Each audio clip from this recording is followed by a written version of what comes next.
रानी रस्सी से उखल में ठीक वैसे ही बांध देती है जैसे कोई साधारण सा बालक हो।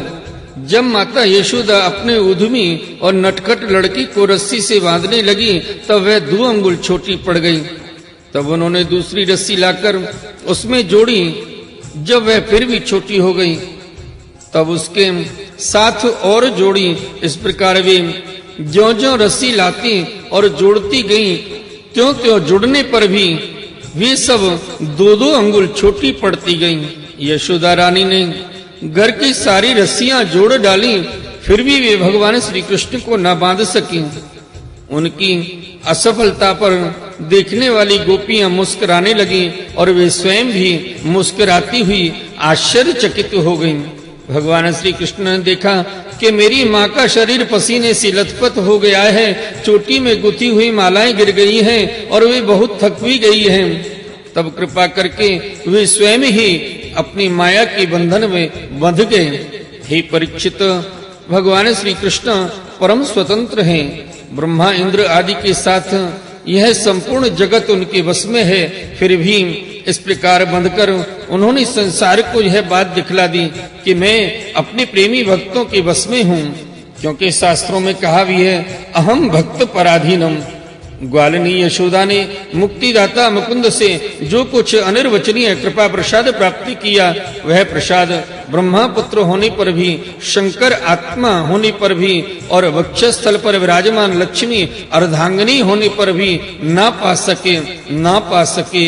यह गोपिका नंदन भगवान अनन्य प्रेमी भक्तों के लिए जितने सुलभ हैं, उतने ही देहाभिमानी कर्मकांडी एवं तपस्वियों को तथा अपने स्वरूप भूत ज्ञानियों के लिए भी नहीं है।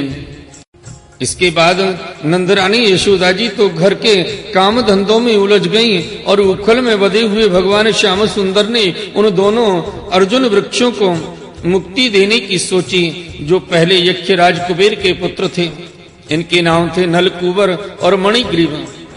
इनके पास धन, सौंदर्य और ऐश्वर्य की पूर्णता थी। इनका घमंड देखकर ही देवऋषि नारद जी ने इन्हें शाप दे दिया था और ये वृक्ष हो गए थे।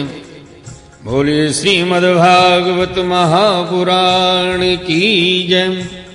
आइए भक्त वृंदो, श्रीमद्भागवत महापुराण के 10वें स्कंद में 10वां अध्याय यमलार्जुन का उद्धार का प्रसंग श्रवण करते हैं। राजा परीक्षित ने पूछा, भगवान आप कृपया यह बताइए कि नलकूबर और मणिग्रीव को शाप क्यों मिला?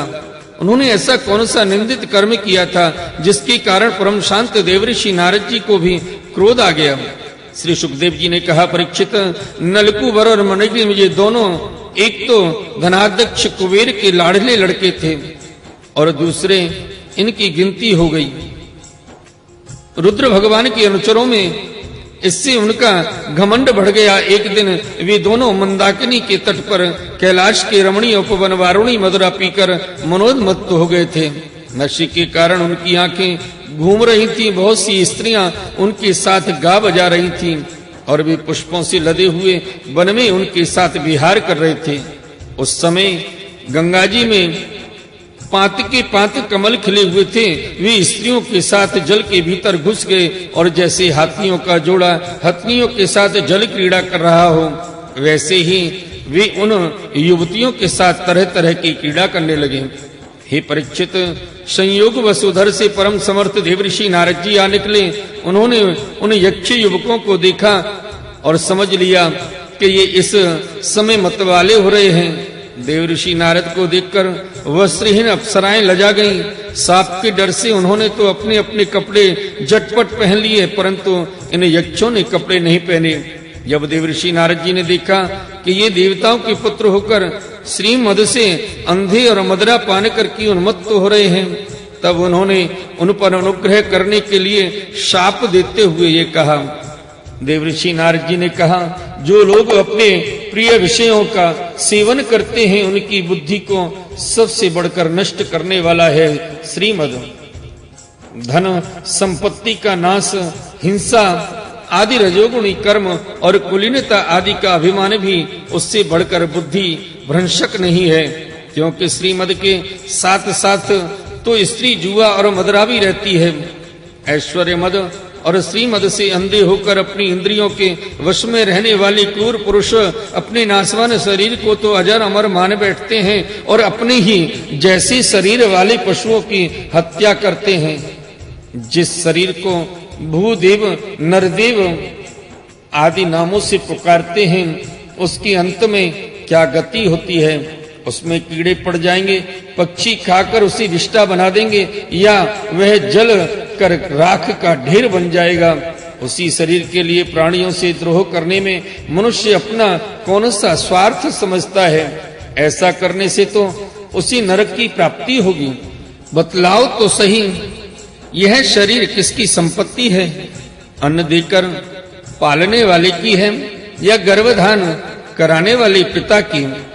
यह शरीर उसी 9 महीने पेट में रखने वाली माता का है अथवा माता को भी पैदा करने वाले नाना का, जो बलवान पुरुष बलपूर्वक इससे काम करा लेता है उसका है, अथवा दाम देकर खरीद लेने वाले का?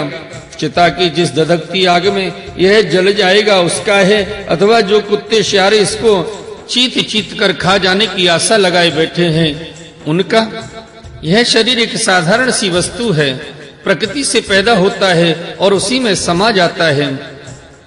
ऐसी स्थिति में मूर्ख पशुओं के सिवा और ऐसा कौन बुद्धिमान है जो इसको अपना आत्मा मानकर दूसरों को कष्ट पहुंचाएगा, उनके प्राण लेगा?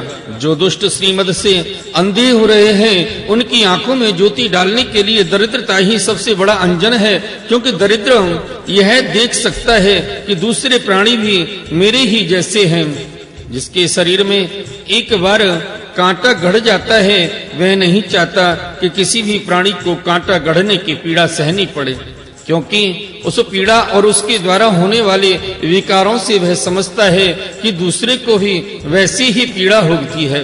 परंतु जिसे कभी कांटा गड़ा ही नहीं, वह उसकी पीड़ा का अनुमान नहीं कर सकता।